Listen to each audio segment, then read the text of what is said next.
Alam naman natin, usong-uso na talaga yung technology. Kaya isang malaking tanong, meron pa bang gumagamit ng makinilya o mas kilala bilang typewriter? What's a typewriter, Tita Denise? Ang hirap mag-explain. Basta yung ganun. Bawal kang magkamali doon, ang hirap. Iwa-white out mo. So, meron kasi tayong mga kababayan na umaasa na hindi pa nga malimot ang typewriter kahit na we are full of technology, computer sa kaliwang kamay, kanan o cellphone sa kanan. Usong-uso na yun ngayon. Kaya alamin natin sa kwento ni Mobile Journal, Merymon Reyes.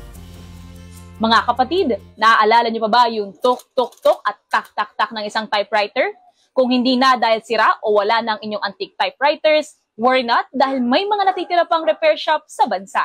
Sa Comandante Street, Quiapo, Manila natin makikita ang ilan sa mga natitirang typewriter technician sa bansa. Isa na rito si Gerald de la Cruz na minsan ay naging isang bata na nakita kung gaano katalamak ang mga typewriters noon. Hanggang sa kasulukuyan nakakaunti pero mayroon pa rin tumatangkilik nito. Nung una inip na inip ako, as in wala talaga. Banda ko rin, naisip ko, nakikita ko yung ibang technician, siyempre mas malaki yung sahod pag marunong ka.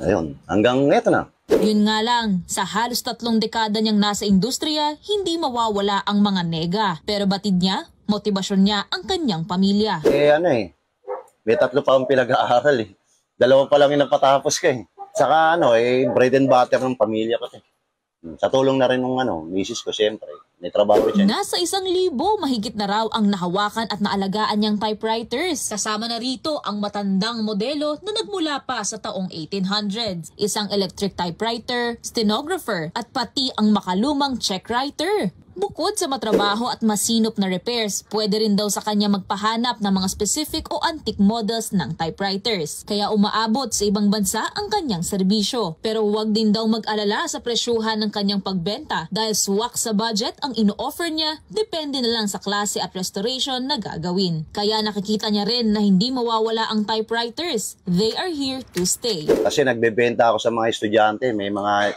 student pa rin hanggang ngayon na nire-record yung typewriter 2.5 pagka sa mga student binibigay ko 2.5 lang. Pero may na-restore ako, ang halaga noon 100,000. 1916 yata yun, o 1950. Natutuwa ako, maraming nagkahili kahit kabataan. Bago ang mga computer at printer, nandito na ang mga typewriter. Isang classic at hindi dapat kinakalimutan na bahagi ng kasaysayan. Mobile Journal, Merymon Reyes po, hatid ang muka ng balita.